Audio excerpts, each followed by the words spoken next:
Let's go.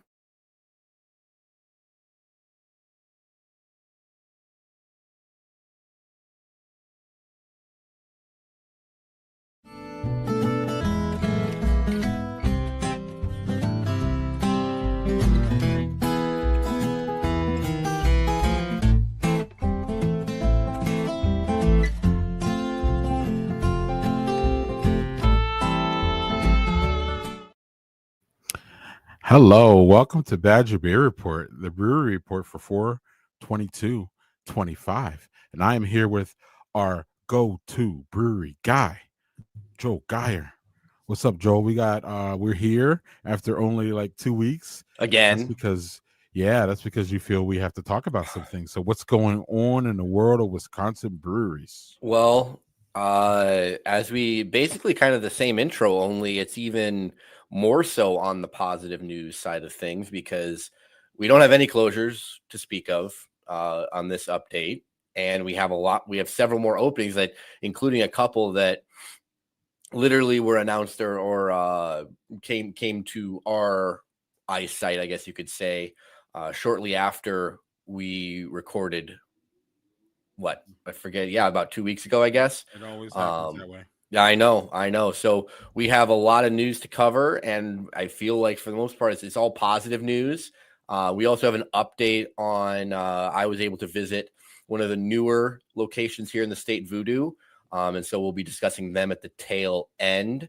I don't know if we just want to jump in here because the very first thing that we have is an update. This was something that we covered last time, that we were talking about a brewery that was coming into downtown Menominee Falls. And we said that we had confirmed and knew who it was, but there was going to be an announcement going to be a couple days later. And here is that announcement. Hop Yard Ale Works, based up in Appleton. They are moving in, and this will be their second location. And I think a lot of people are excited because apparently this is one of the ones that I have not been to, but apparently people are really big on their wood-fired pizza, and they are bringing that along with the beer. This will be, to my understanding, only tap room only. They will not be brewing here, but this is right in the heart of downtown Menominee Falls, walking distance to tons of shops and restaurants and all that kind of good stuff. So I think it's a really fun location. We've talked about kind of that northwest side of the metro area. Doesn't have a ton going on. Third Space opened up their innovation, Innovation Ale House or whatever it is there.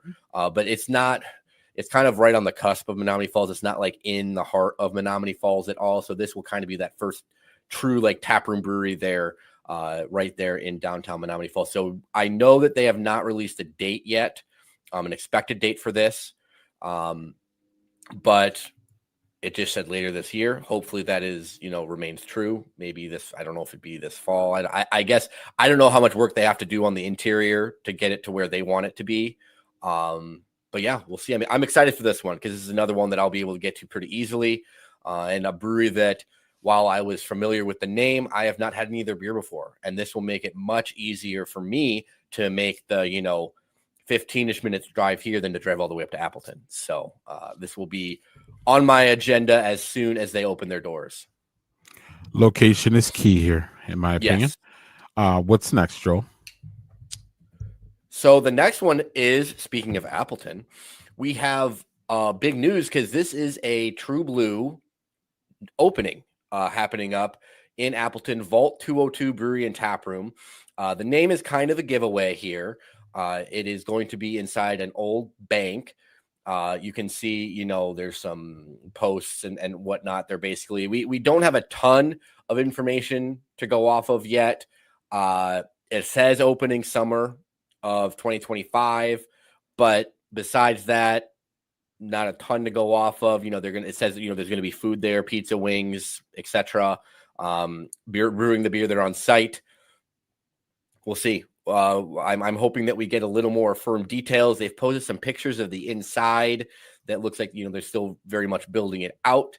But the summer could mean, August, late August, so we'll see if we get some more updates, because this was, like I said, early April. This was right around the time that we were planning to record previously.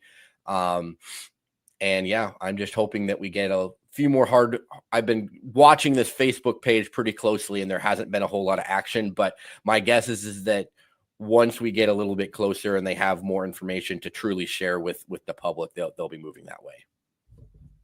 All I got is, yeah, well, I mean, it's clear that the one of the breweries in Appleton there is expanding and adding a second location. We have a true new opening in Appleton as well. So, things are looking good there for the Appleton craft beer scene. And speaking of new breweries, although this one is not technically a new brewery, but one that I am so excited about because it is a brewery that I have gotten to drink their beer before, even though they do not have their own location. So Radix Fermentation, they are out of here in Milwaukee, and I know they were brewing it with Mobcraft at some point contract. I don't know what currently they were doing, but this is a brewery that has done like little pop-ups. I know they've done a couple at Supermoon in Bayview, and that's where I got to sample their beers.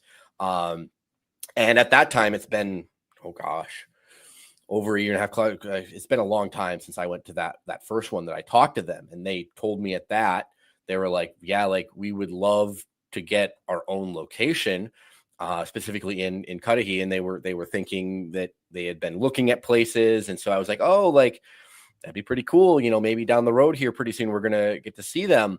And, it's been, like I said, almost 2 years now. And so it obviously, I think, is more difficult to find the proper location, because a lot of things have to fall into place, I feel like, for a brewery to find the right home. And they did finally, though, in a former Cudahy fire station. So this is another place that we talk about Cudahy being quote unquote brewery desert. Because when you look down south of the Milwaukee area, St. Francis has, who we're about to talk about, St. Francis Brewery, and Falklandia. Oak Creek just has the one Water Street location. There really isn't anything. Racine only has the one. There isn't as much to the south side of the metro area as one might think. And so this is going to be an excellent addition. The beer, to me, I love the beer. It is definitely more on the kind of like unique side of things. I did compare them a little bit to Supermoon. I think that they will, similar to Supermoon, offer some more approachable beers when the time does come. But just to give you an idea of some of the things that I tried, two of my favorites here. Oh, I was pulling it up here. That I tried. One was called Sound of the Starling, and this was a spontaneous fermented dark ale aged on Wisconsin grown red wine grapes. And then I also had a mixed culture sati brewed with fresh spruce and juniper berries, and then fermented and aged in oak barrels. So that gives you kind of a little taste of some of like the small like bottle condition and like bottle stuff that they were doing. Although we'll see when the time comes, when they have to serve, a full tap line and they're trying to appeal to more people. We'll see exactly how that all shakes out. But if you can't tell by my rambling, this is one that I am very, very excited about. Specifically, even if I wasn't from the Milwaukee area, this is one that I'd be excited about coming into the Wisconsin craft beer scene. So yeah, we're going to keep our eyes peeled. We don't have any other real deadlines or updates on Radix, but you can bet that we will be covering them when the time comes. Yeah, I'm interested in seeing how they transform that old firehouse into a brewery. I love when breweries do that. So what's going on next, Joel?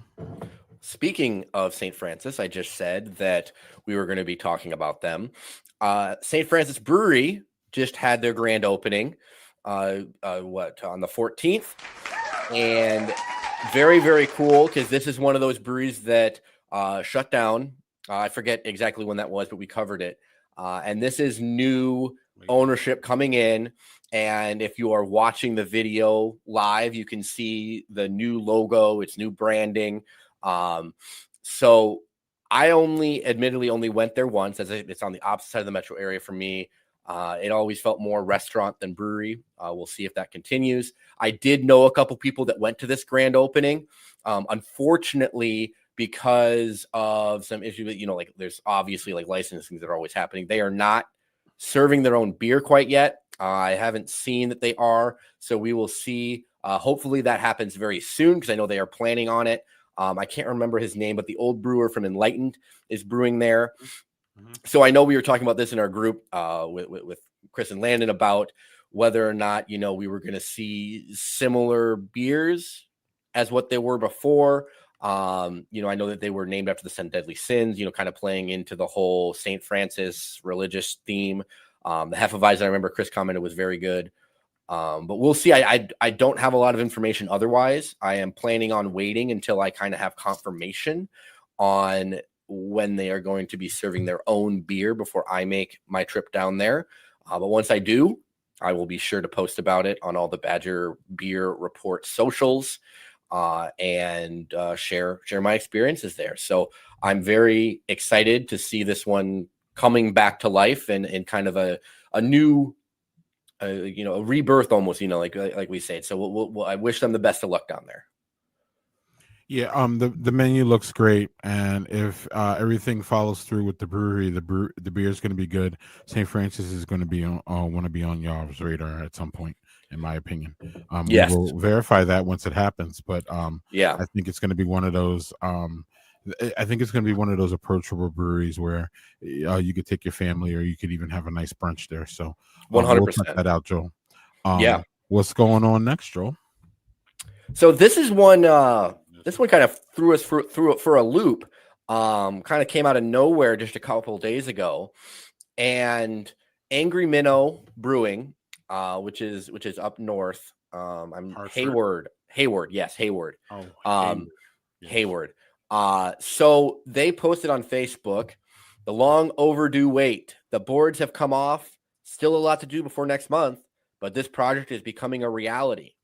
And nothing before that. So previously a few months back, and we didn't really catch this, and it also just kind of went under the radar because it just said it was just a random post of we're going to be temporarily closed, see you in the spring, which when you're one of those small up north breweries, that can mean anything. I mean, there's a lot of breweries that consistently close way up north that consistently close for the winter months.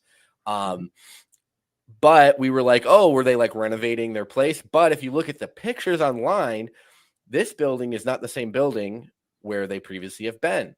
And so there are comments on the Facebook post asking, are you guys like keeping the old location? Is this the new replacing? Is this location replacing the old location? And there has been no updates on this. I have been checking every day to see if they replied to any of those posts or had a new post. So we don't know if they are just moving, if they are adding a second location. I would guess, since it's both in the same area, I would guess that they are just moving to a new location and that it's not a second location. But that's just me speculating. So we will see. This is one that obviously it says in the next month. So I'm guessing that we will have an update on this the next time that you see us. I am just semi perplexed by it because we didn't really have any other information about it. We reached out to them. I have not heard anything. And they have not, like I said, they have not responded to any of the comments because other people are asking the same question. Like, is this a new location that is replacing the old one, or is it a second location? So we will follow up with this and hopefully provide you with an update in the next couple of weeks, or certainly within the next month or so, it sounds like. Yes, and I have some notes here. So Angry Minnow is not one that I was familiar with, and I would suspect that a lot of our folks aren't because they're in Haywood, as we said, and Haywood is up there. It's up north, y'all. It looks like it's about an hour north, or no, it looks like at least 45 minutes north of Eau Claire. So it's really up there, y'all. The current Angry Minnow was housed in a historic brick building, y'all. In 1889 by lumber baron Robert McCormick. It was also the offices of the Northern Lumber Company. So the place that they were at or still at, not sure. We're figuring that out. Yeah. Was a historical was a historical building, and I heard it was really nice, and really had a nice atmosphere. Um, it's, the atmosphere was described as classy, inviting, and historical atmosphere, with high ceilings and exposed brick and everything. So I hope that we're talking about a new expansion, but we may not be. They did have food at the other place, or at the original place. One of the things that really struck me, Joel, was that Angry Minnow opened in 2004, so they Mm-hmm. are 21 years old. And they're co-owned by brothers Will and Jason Rasmussen. Jason's a brewer. Jason was an avid home brewer. Sounds very familiar about a lot of breweries, right? But he also apprenticed down here near me at the Great Dane Brew Pub. And he also attended Siebel Institute. So their brewer has some chops, and he's been doing it for 20 years. So I find it very interesting that after the 21 years, for whatever reason, we're either expanding or moving. So there's really more to this story. And Joel and I will get to the bottom of it at some point. Yeah. And once we do, we'll bring it right to you. Yes. So, Well, and I'm curious because the space in this picture does not look overly big, unless I don't know if it's multiple. It could be multiple levels, I suppose, or super long. Because based off of this shot, it certainly looks like it would be on like the main street, like the downtown area, the small downtown area of Hayward. Sorry. And their current location is a little bit, Hayward is not that big of a place, so you can never be that far from downtown, but it's more on kind of the more towards the edge of the town, so I think it's like, 3-4 blocks away from the actual main drag. So I don't know if this is just a play like to get to more downtown area for more walking friendly stuff, but either way, yeah, I'm hopeful that we get more information on it soon. We'll see. Yep. And before we continue, just a couple reminders for folks. First one, Lager and Friends, taking place at Gathering Place. And if you want to drink a beer that was brewed by myself, Greg, Chris, and Landon Spirit, you can come and try out a beer that we just recently brewed last week with the folks at Gathering Place. We had a blast, sampling the different malts, doing all the, the hops.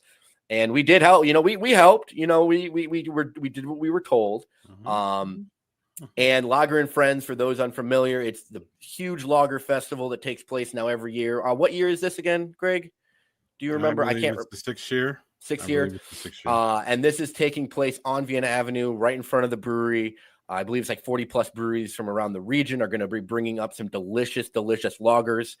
And if you come to our booth, we will be serving up our lager there, and you can come and chat with us, hang out, drink a bunch of other lagers. But it's something that we're very, very excited about for sure. Did you have anything you wanted to add for that? Yes, sir. And shout out to Joe for being welcoming and helping us gather at his place to brew a beer. And also at Gathering Place, you will be able to get what Joel's about to talk to in the next slide.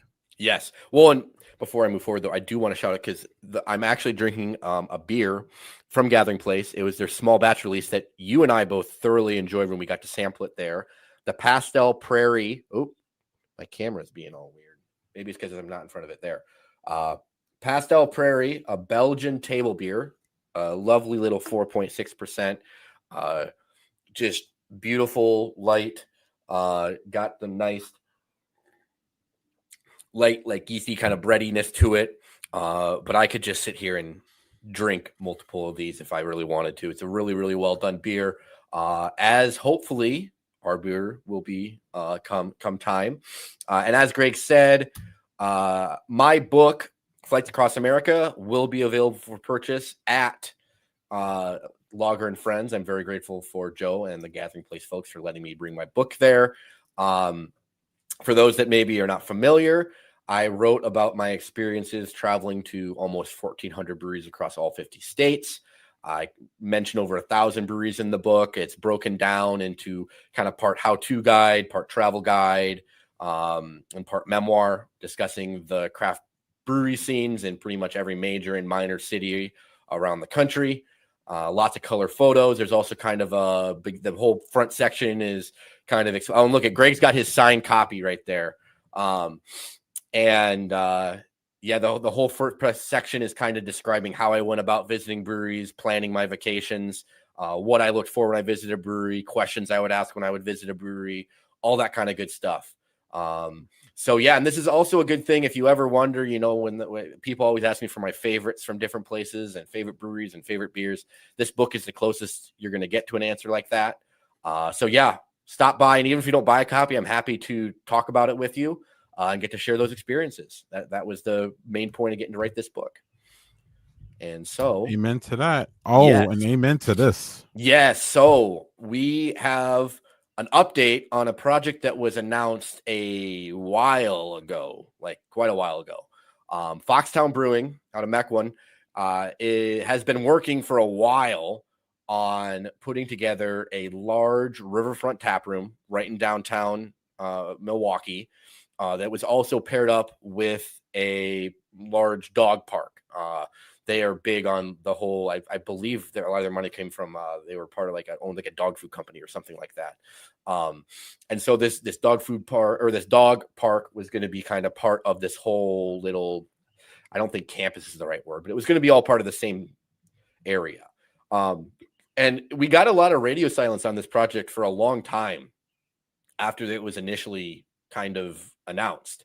But we finally got an update a little while ago. It kind of flew under the radar. It wasn't heavily reported. That's why we're just now getting it to you. But some of the construction was finally happening in downtown Milwaukee. My understanding is that there has been numerous delays. There were issues with the water table level, which I can only imagine could be an expensive endeavor to correct. Obviously, it's also a very tight construction site, which I guess has posed problems for the types of equipment that they can get in there to actually work on this. Because it's a very finite amount of space. There's not a ton of room down there. But if you are looking at the renderings, this, when completed, hopefully, because according to the article, it was saying something it probably won't be until sometime like later next year. But whenever this does get completed, assuming it does, this will become, I think, one of the top destinations in the area for beer, and just in general too. Like, it looks like a gorgeous multi-level facility right on the water. It looks, according to this, is going to have boat slips, and not to mention a dog park next door to bring your furry friends. And if you have not been to Foxtown up in Mequon, you definitely need to, because they have really blown out that whole space up there.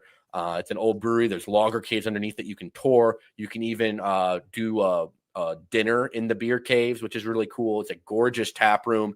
They have a huge separate building for events and all sorts of stuff. Good beer, good food, high quality spot. But yeah, they have spent a lot of time and money up there, really making it into a fabulous part of the beer scene there on the northern side of the metro area.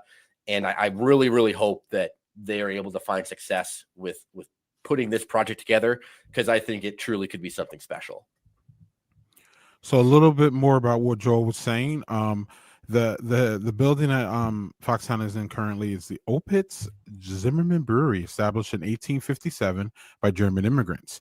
This makes it one of the oldest brewing sites in southeastern Wisconsin. Joel mentioned the logger caves. It's a significant feature of the property. 2 levels of underground caves, y'all. Hand dug in the 1850s, used for natural cooling in the early days, for loggers and stuff, and before, refrigeration. These caves have been restored and even offered for tours to provide a glimpse in the history of the beer. So, Foxtown has literally built-in history, y'all. It's definitely one that you should check out for sure. This is going to be fun. We probably won't have an update for this in a while, but when we do, we will bring that to you on the Badger Beer Report. Yes, and I should mention specifically, the article says the construction did officially start in January.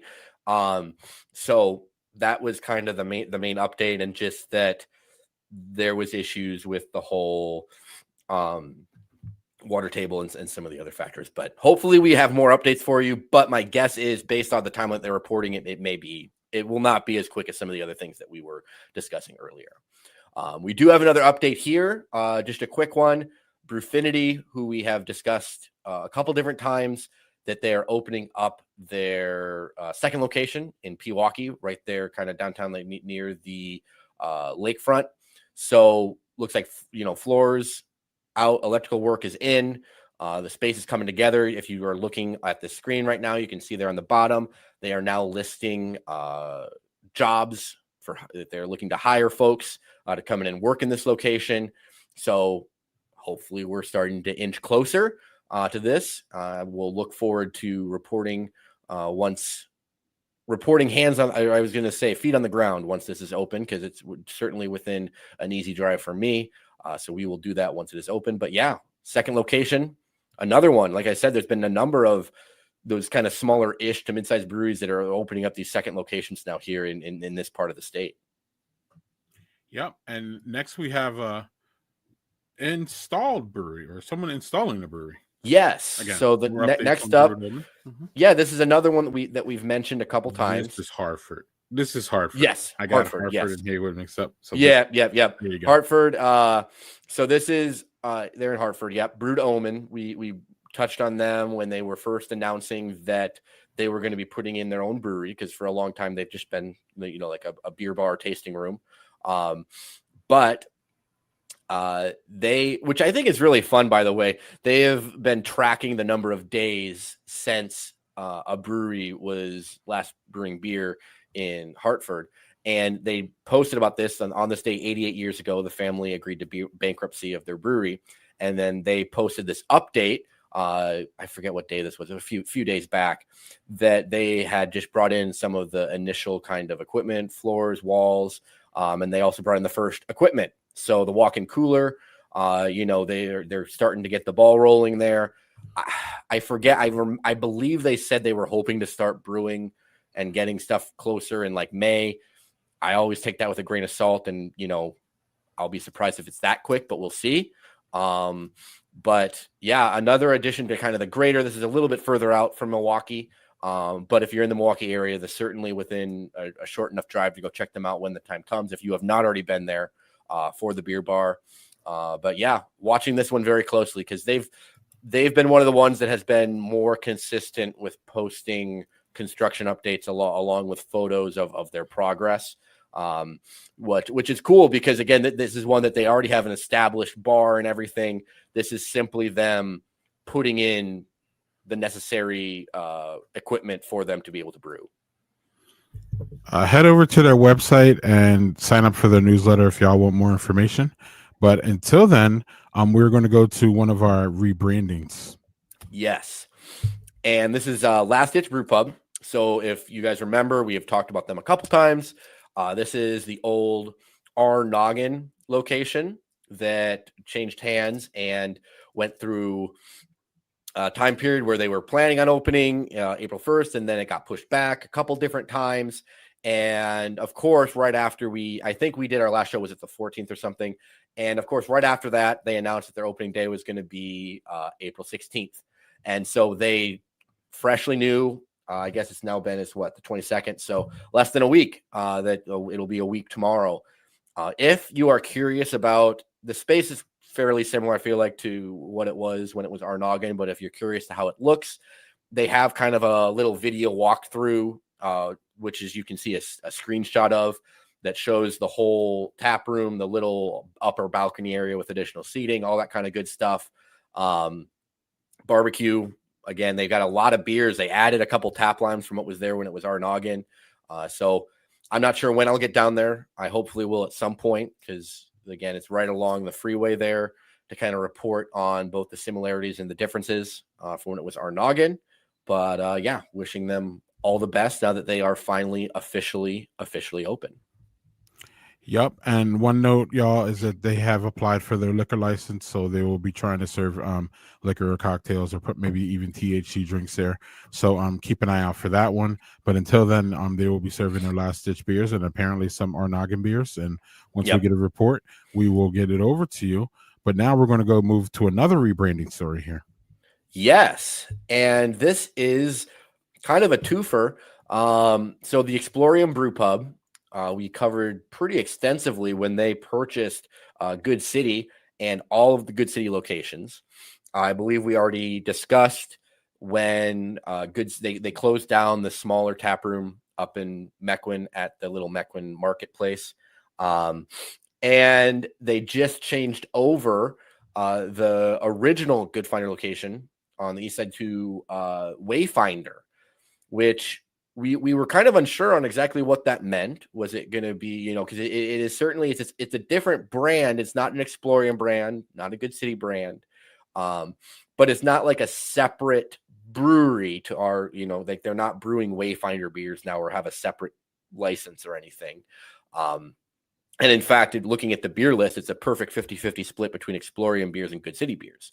But what they did do is they have quite the extensive food menu now. A lot of influences from around the world and different parts of the world that it all sounds really delicious. I know you're more the food guy than I am when it comes to breweries. But yeah, I don't know. Did you have anything looking at the menu that really caught your eye? No, but I'm sure that it's good. Yeah. They have a good reputation. Obviously, I'm Explorium. The one time I was there, it was fantastic. Beer and food mix. So I suspect it feels like they're going a little higher end here. Yes. And I think that this is going to be good and fun. So yeah, check it out, y'all. Yeah, I fully agree with that because they've also always been one of those breweries that has a really big variety of beers that kind of goes well with a lot of different things. So yeah, I think it's gonna work itself out. But yeah, so the other location, which is out in Tosa, was another just Good City tap room. It was not brewing, just a tap room, and they're having the grand opening for this May 31st, but it has already been switched over to Explorium and reopened. So I think this is just going to be like a big kickoff to try to draw people out. It says at the top their patio season. So I think as the weather warms up, because they kind of did this changeover in winter. So like now that it's going to be warming up, they're hopefully going to draw people out there. So yeah, I haven't been there since they rebranded. It's a really nice tap room. Like it's a nice location. There's a lot of other stuff kind of in that area. So hopefully, similar to with Wayfinder, they're bringing in their own touches, their own menus, and have some success with that. Yep, and note the date, y'all. It's the same day as Lager and Friends, so you can go to Lager and Friends and then head over there afterwards. Yes, So 100%. on that note, we have another, just a straight opening here in the Brewery Desert. Yes. Update. Yes. An update because we talked. An update. Yes, but it is a true Mm-hmm. update or a true new opening as well. Fond du Lac Beer Company, one that we have discussed a couple different times, but that we're very excited about because Fond du Lac has got to be, I think, the largest city in the state without a brewery. Because as long as as long as Racine's holding on to Littleport. Yes. But yeah, so testing. The first batch of ESB was going through their filtration system. Nice. So the fact that they are obviously brewing their beer up there means that we are getting closer and closer. They've been doing posts also on their Facebook page, announcing some staff members and showing that they were out at some events in Fond du Lac. So I think we do not have a date announcement, but we are getting closer, I feel like. And yeah, the fact that this may not have been the first beer that they ever brewed because that's not what it says, but announcing that that this ESB is kind of like their first post they have about a beer is very intriguing. I don't know if they're going to have more traditional European styles or if they're going to kind of run the gauntlet. We'll see, and we will tell you once we know, because that opening will certainly be covered when the time comes. Absolutely. And then we have another opening that you attended to, or maybe not attended the opening, but you attended real soon after that. Yes. So this I actually did this I think like the weekend after we had our last show, and I went out to Voodoo, which I know that we covered kind of the opening and kind of the whole process with that. I was very excited to finally get out there, just kind of check it out, see what they are. Because again, it's a different type of visit. Because again, you go in knowing like, oh, like, this is a franchise. It's not like a brand new brewery or anything. They are not brewing beer there. The beer is being brewed at the main location in Pennsylvania. But what I can say is that I walked away more impressed with the beer than I would have anticipated. The beer was all very high quality. I had like a little like app thing with like some French fries or something, but I didn't eat the food. But a lot of people were eating, and I suppose the food is also very good out there. This is located at kind of the heart of Delafield. I guess you could call it the downtown of Delafield. But on my flight there, you can see I had the empty calories light lager, the lacto cooler Berliner Weiss, the big secret pizza party golden rye IPA, and Winoma's big brown ale. All four were ones that I would drink again, but I really loved the lacto cooler, which is their Berliner Weiss that is brewed with what they call the green stuff, and it is a secret what that actually is to make it green. They do not release that. The only people that know that are apparently the brewer and the higher ups. Not even the staff knows that there. So fun little thing there. But yeah, I would drink all four of those beers again. Staff was all very, very friendly. I actually got to talk to the owner there. I think we're going to have some more conversations with him down the road because it is a very interesting thing, having the franchise come in. And in terms of quality, this is definitely a significant step up beer quality wise from other kind of the brew pub chains that you hear about. The Rock Bottom and the Granite City and the BJ's, those kind of places. This beer was a significant step up in my eyes. And I really enjoyed it. It was very, nice, very open, bright tap room. But yeah, I know you said you had a couple things that you wanted to kind of bring up with the whole franchising as well with this. Yeah, Voodoo's an interesting they're an interesting franchise, y'all, and I think Joel's talking about it, but I would like to also stress that they're not a straight, I mean they are a franchise, but I don't I think y'all, I think we all deserve, maybe if we're near there, chances to go in and see and not just paint that anti-franchise brush on this. Yes, and a 100%. couple reasons why. Number one, they have they call it an anti-franchise approach, which is basically marketing, but it markets itself as a franchise for people who don't like typical corporate franchises, emphasizing individuality and local community integration. If you follow the one that just opened here, you will see that in their social media. The brewing is done centrally, though. It's a significant aspect of their model that the beer is brewed in the central production facility located in Meadville, Pennsylvania. Then it is shipped fresh to the franchise locations. This means that the franchisees do not need to brew on site, eliminating the need for brewing expertise, expensive equipment, and the complexities of beer production. So that is something, so they can focus on the food, and they can the beers just come in, and the beers are vetted other places, and so there's none of this we're a new brewery and we're still trying to dial in our equipment. They emphasize quality and unique flavors of their craft beers, y'all. And I think Joel spoke on some of that. While they do provide a base menu as a franchise, they encourage franchises to customize their food with locally sourced ingredients and dishes that resonate with the community. So, here you'll probably see cheese curds, and you probably won't see cheese curds in Ohio, if that makes sense. Each Voodoo location, and I'll let Joel, after I'm done this, Joel will talk about this, but each Voodoo location likes to adopt a European beer hall style layout where customers order and then pick up their food and drinks at a counter. This model allows for leaner staff and lower overhead. Voodoo also aims for the brew pubs to become community gathering spots, so they really try to hit the local events and welcoming and a strong atmosphere with that local ties. And I think you'll see that in the one that just opened. They supply, where a franchise comes in, they supply, the ongoing support and the training and the manager, manager training and stuff like that. So they were able to, it seems like they were able to hit the ground running here, and they didn't have a lot of things that normally breweries go through. Y'all know when we go to a brewery the first couple times, just for example, y'all, a typical franchise costs $75,000 for each location. That can vary. There's different standards of how much money you got to have, but they're always looking for new places to expand to. So Voodoo's an interesting one, and I'll let Joel wrap because he was there, and let him speak on some of the things that I just spoke on.